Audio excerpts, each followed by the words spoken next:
Okay. All right. I am joking around a little bit, but what I want to talk about now is something I'm very, very, very serious about, and something that I want to continue to focus on the salesman's level and the manager's level. Some dealers go with the philosophy of overloading your showroom. Some dealers go with the philosophy of, keep them stupid, the salesman, don't give them a whole lot of information. I don't fall in that category. I feel the more, we're all adults here. I want to treat you like adults. I want to respect you. I want you to respect your job and respect the business that you work with. I want you to all work together as a team, and I feel if I explain things to you, you'll understand why certain things are done a certain way. There was a blog recently on one of these automotive news chats that I follow and I read, and the question was from one of the dealers around the country, or a salesman or manager, whoever he was, how do you handle paying salesman compensation for new cars, with the eroding margins and list to invoice, and some cars you can sell the car list and it'll still be flat with the traditional dealer packs and all that other stuff. And the guy's like, any pay plans out there, any thoughts? And people were going up and down with certain things and throwing ideas out there, and I basically laid out what our pay plan was. I said, hey, I pay my salesman by the up. Why? I want you to get more ups. I want you to log every up. I want everyone to be TO'd. Customer comes back 4 times, I'll pay you 4 times to bring the customer back, period. Very simple. I like to keep it simple method of setting up. I want everything to be simple. I want to make your job as simple as possible. I want to make our policies as simple as possible. So that's why I pay by the up. I want you getting more ups. I want you motivated to get more ups into the door, and I want to TO more customers. I want to get them into the CRM. Boom, that qualifies. Then I told them about paying on the whole deal. I know we don't run used cars, but on new cars, paying on the whole deal. Why? Because that's how I pay my bills. I don't pay my bills on what my front end gross was or what my back end gross was. I pay my bills on what is my gross. So if I'm going to pay my bills that way, and the way deals move, there's more reliance on the need for finance income, for credit issues, money could be moved from the front to the back, whatever.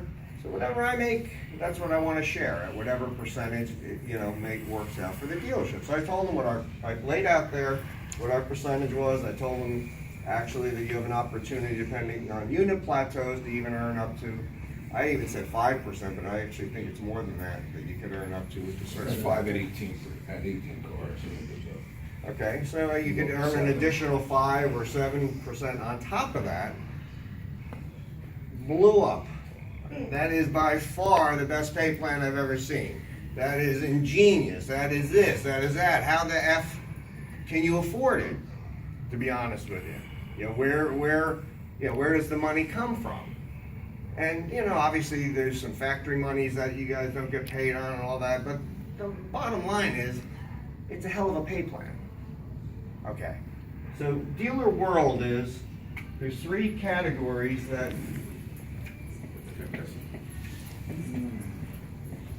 There's 3 expenses that I have that cover 50% of all my expenses, or more actually. Compensation, advertising, and floor plan. And every dealer, there's a guide that you have to be at a certain number of your gross, whatever it is, has to be paid in these 3 categories. I'm telling you that I am not going to be spending as much in this category, the advertising, and I'm telling you I'm spending more than probably most dealers in this category. But the bottom line is I'm not spending more money overall now. That wasn't the case before, but the fact of the matter is I am telling you up front, you are going to have to drive more of your business, and those that do so, I've signed some pretty nice paychecks this week. Those that do, and that's not even bonus week, those that do so will make a lot of money. Those that do so will make a lot of money. So if you're gonna be here and expect anything to be handed to you, or that we're gonna spend a boatload of money to drive traffic, because I've tried it. Every time I've tried to buy the market, never worked out. Never worked out. I mean, I've tried several times. At the Route 1 Auto, when we were at the Route 1, you know, we hit that 1,000 cars one month, tried to get to make it a more consistent, you know, situation, spent a lot of money in advertising, didn't work out. Here, same thing. That's what happened the last 2 years.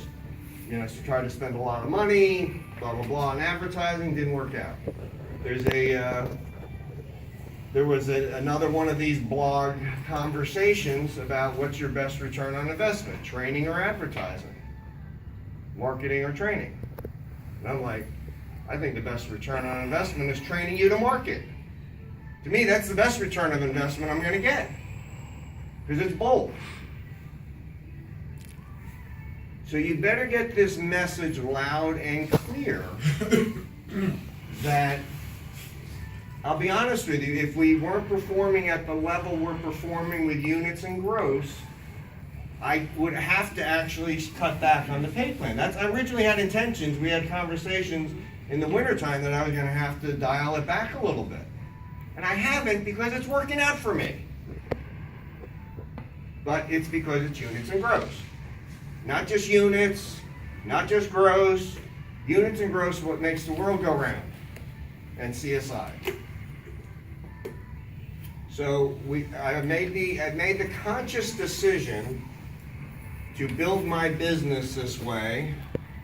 And I swear to God, if you read these dealers' comments, basically some guys calling me an idiot for putting out a pay plan like that.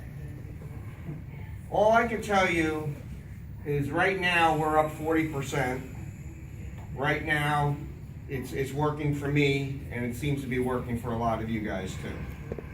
But I'm letting you know up front that I am not going to be driving traffic through spending a boatload more money. I have a marketing plan that seems to be working. And then here's some of the statistics. You know, comparing last year. Our web traffic is up over 100%. Up over 100%. Showroom traffic's up 35%, and the deliveries are up 45%. The gross is up even double that.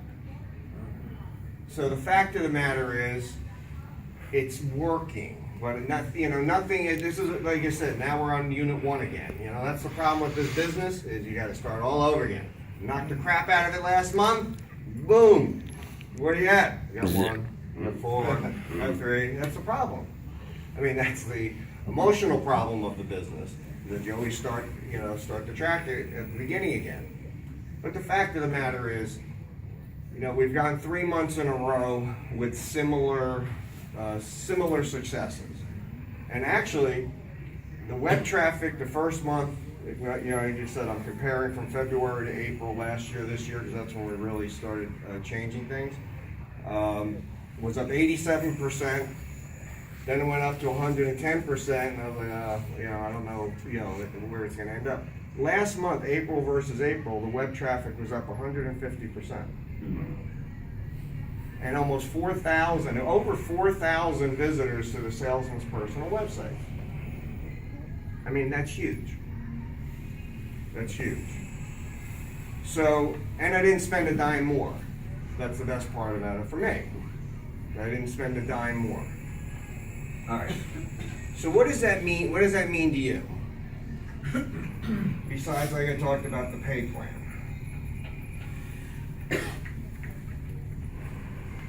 Years ago, when we were in the business, really, the NADA statistics were people shopped 4 or 5 dealerships before making a buying decision. I've mentioned this before. Salesmen that were selling cars 20 years ago, you used to know where people shopped by when you did the trade-in appraisal. They had newspaper ads clipped out. They had the brochures from the other dealerships. You could almost track them going down Route 1 or Route 22, whatever the situation is. I mean, you can literally follow the trail of where they've been for the day. And most of the action for a salesman was on the phone, meaning that an incoming phone call or somebody out on the lot, right? That's where the action was. Maybe, and then most salesmen didn't handle the phones well, which is what eventually led us to BDCs and all that other crap. But the fact of the matter is, that's where all the action was. So now, bricks and mortar, that's the old school and new school. So where's the action at now? The action's in cyber world. That's where all the action is now.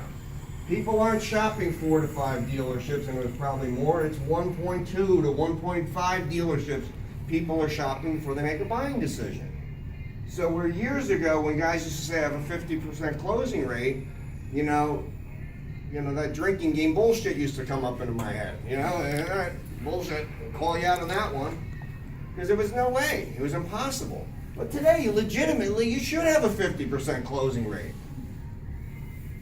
I heard this number, I didn't believe it for so many years, but it keeps going down from 1.7. Now I've heard it's down to 1.2 is what the average buyer is shopping. Average number of dealerships a buyer shop. Now some people don't actually end up buying, which is why it's not, virtually 100%. The fact of the matter is, just think about that. That means if they're here, you basically won the war. If they're here, we have won. Then it gets into some of the other stuff that it takes to make a reasonable profit. Do all the things that happen while they're here.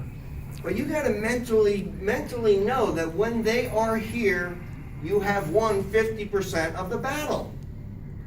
You have won 50% of the time. So that's not what I want to focus on today, because these guys and the training that they should be doing with you is on how to be more successful once they're here. That's the training that should happen at the dealership level with you on one-on-ones with your managers, and every time you come up to the desk, you got to look at it as a training session. And sometimes keep your mouth shut, just listen. The guys are managers for a reason. I do like to take salesmen's input from the desk, but sometimes you got to be a little filtered with that. But the fact of the matter is, there should be a collaborative effort, between the salesman and the manager as to the direction to go. And I'm going to throw one more thing in before I forget. Just in that one light. There are customers that I've always been a top to bottom. If you present a number, you can always come down. Negotiation 101 is you can always come down. You can't go back up. That's negotiation 101. Ask, they're going to start low, you're going to start high. Hopefully you come somewhere in the middle. I'm sorry, there's some customers with the price transparency that, in my opinion, that doesn't always work anymore. And that's where I want you to sort of, the managers and you guys collectively think about who are the bottom-up customers. Who do I say, all right, here's invoice, here's my rebates, this is how much money I want to make, 3%, 4%, here's my dealer margin, boom. So you're taking the mystery out of it, since to be honest with you, they can go online and get everything anyway, so what do I care if you give them a copy of invoice? They're walking out with a copy. They're walking out, going online and getting a copy of invoice if they want it. So my only point with that is, I do want the managers to think about the selling process and transparency and all that other stuff, and make it a little bit easier. And again, I'm not saying change the whole cycle, but I think there are some customers that you guys can have a conversation with that, hey, let's, bottom up might make a little bit more sense. Here's our addendum, here's some of the items that are optional. Bottom up might make a little bit more sense than top down. All right, enough of that in a second. That's just a thought. It just means the desk will control that, guys. Yeah, absolutely. Please, for Harold and whoever No, else. I'm serious. I mean it. No. You gotta know what you're dealing with, because you can't just wanna go there, because a lot of And these again, people no, have numbers. I'm dead serious. The desk has got to And I control that believe in flow. bottom up too, guys. When people come in with your car, it's bottom up and presenting the addendum while you're out there, so we can nick, it's small bumps. Absolutely. You wanna try to go from bottom to up here, what's the customer gonna Where's do? the Run out the credibility? door as Yeah, fast as there's no possible. credibility. You know, and it's true, and that's why utilize the resources that are available and communicate with the desk before anything is changed. All I'm saying is just be aware that you know, there is a little bit different way to that I think you can earn someone's business, still make a profit. I do believe most people feel if you provide a service, you're entitled to make a living. Yeah, you know, in general, if they believe you, I believe most people believe you're entitled to make a living. All right. So I talked about where's that whole virtual world thing. So once they're here, we've won. So now, where does all of your efforts have to be? You know, I mean, we can stand out on the lot and wait for the customer to come in. So where's all your efforts got to be? Networking. You're on the phone. Networking. Yeah. If you have one of the websites, promoting yourself on your websites. Social media, you don't need to have one of the websites to take advantage of social media. The referral program, Easy Referral Network. I mentioned this the other day. Think about it. I know. Obviously, my wife has the ability. Hey, she's on TV. The last name's Sansone, associated with cars. Everyone she talks to mentions, "Oh, you're in a car." You know, she gets a lot of referrals, and yes, does she send her referrals to her son? You know, she was going to send them to you know, Uncle Sonny, but no. No, but obviously she's going to send her referrals to her son. I mean, you know. But the fact of the matter is, in some small way, everybody that you know, those significant others, I know they don't walk up and associate with the car dealership, but they should know you're in the car business. And every one of them, everyone you know, should be promoting you. I mean, certainly your wife, your husband, your friends, I mean, family members, everybody you know should be promoting Harold Brown Motors. And if you don't take advantage of that, then shame on you. Absolutely shame on you if you don't get every person that you know networking for you that has an interest. Really, what wife, or really, think about it. Who wouldn't refer somebody to their spouse if they knew? How many of your spouses have the apps on the phone? None. Ridiculous. Absolutely ridiculous. How many of you have moms the apps, or your kids? Seriously, how many of you have kids with the apps on their phone? My sister. Cousins, roommates, whatever. I mean, look, if the shoe fits, wear it. If the shoe fits, wear it. And shame on you if you're not utilizing the opportunities that you have to build your business. Shame on you for not taking the opportunity to build your own business. Because I know we've made it easy. Easy referral, that's how that came out. Anyway, make it easy. But the fact of the matter is, that's where your marketing efforts have got to be. And I had a comment, and there is a big difference. I said this before. Do I want you to network socially to your friends? Absolutely.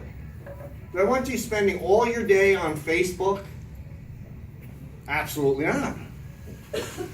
There's a difference. If spending all your day on Facebook creates customers in your chair, then I don't care if that's how you market yourself. But if it's not creating a customer in front of you, you're wasting time. So any one of these mediums, whether it's social media, Twitter, YouTube, whatever you want to use whether our websites, I don't care if it's handing out business cards, it doesn't matter. The technology makes it more explosive. But the fact of the matter is, I want to be clear on this. Do I want you networking yourself on social media? Yes. But if you're spending all your time on social media and it's not putting a person in front of your chair, then you are not effectively using social media and you're wasting your time. Big difference. So I'm telling you that you have to get serious about promoting your business. I wish I brought Melissa's, I love really Melissa's insurance card holders. Love it. Love it, love it, love it. Every one time they go into the keychains, some of the people have keychains. Did you pay for that? No. Oh, I forgot about it. I paid for that. Damn it, I forgot about that. Thank you. You're welcome. I don't even know how much it costs me, I'm sure, Ann, every month. But the fact of the matter is, if I'm going to invest $100 in those things, whatever it was, I'm taking it out of something else. Every dollar I'm spending on your Facebook ads, every dollar that we're going to spend on these little tchotchkes, for you to promote yourself, I'm not adding. I'm just saying, okay, if she's going to promote herself and do it in a way that she's excited about, that's a win for me. So I'm going to take that 100 out of something else, or whatever it is. But I'm telling you, that's the way I'm going to go to business. And you can be here, and again, I hate to keep pointing to Gavin, but unfortunately, you guys never been in the automobile industry. Yes, he's experienced, a businessman, and everything else, but the fact of the matter is, can walk out on the floor in 2 months in a row, do 25 cars a month. No owner base. By the way, congratulations. Seriously, really, there he is. I'm dead serious. That is, and I have some guys that don't have big owner bases in here, relatively new to the dealership, whatever. But, oh, by the way, I forgot to ask you guys, how many of you guys have a Harvard degree? You don't have. Anyone have a Harvard degree in here? Yeah. No? Princeton. I want to let you in on a secret. You do not have to have an Ivy League degree to be successful in the car business. Actually, you don't even have to have a high school degree to be successful in the car business. You know what you have to have? Personality. Desire. You have to have desire.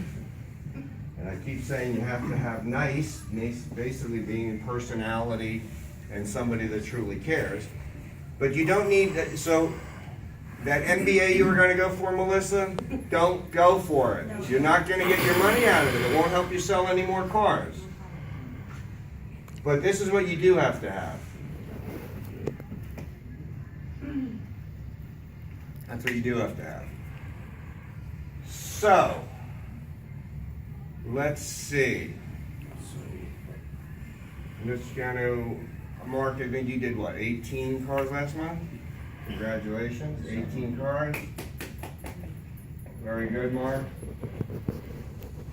Karen, how many did you do helping your partner? 27 cars, 27. What did they used to call Ben Affleck when he was going out with J-Lo? Bennifer. We got to come up with a name. Sunny Karen. What is the name Sunny Karen? Sun Care. Sunning.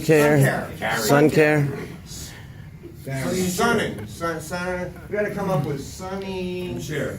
Yeah. And Cher. Sonny and Cher. Sunny and Cher. All right. Sonny and Blair. Sonny and Blair. That's it. Sonny and Blair. I think we can go with that one. That's a good one. Sonny and Blair. That's a good one. All right, so Sonny and Blair did 27. Who else was Manny? 18. My son-in-law, I can't believe he's still not here. No, he's here. Oh, where is he? Hiding?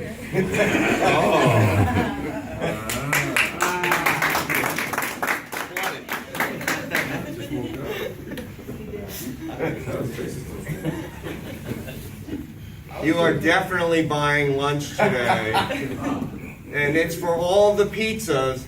Definitely, we've ordered at least 15 pizzas. That's the only way. You gotta hit him in the pocketbook. You know, I could yell at him, throw him out of here, which I'll do later. But the fact of the matter is, you are definitely buying lunch for our excursion today. That's on Paul. Late for meeting. All right, Paul, how many did you do last month? 20. Congratulations, great job. Who else was one of our, Melissa. Melissa? 16 and a half. 16 and a half. I'll make my math easy, 17. Good job, man. Great job. Gavin. Oh, Gavin, sorry. Come on. What? 3.5. No. I gave Melissa your half, so 23 and a half. All right, so we'll go with the 23 and a half, and yours is 16 and a half. We'll average it out. So that's 40, and 45 is 85, and 20 is 105. 123. Out of which is 62%. 1, 2, 3, 4, 5, 6 people. 7. But just Karen and Sonny together. 4, 5, 6. No. Well, no, that's one. They're one. All right, so for those of you that I didn't mention your name, for those of you that I mentioned your name, I'll see you later. And congratulations on a good month. And Paul, you can Gavin, you can go.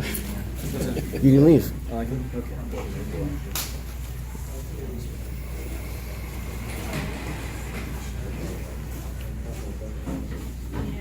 You need to be on next one. All right. Any customers out there? Okay. Well, we hop in this conference room over here. Can I stop recording? Yes. Okay, holy.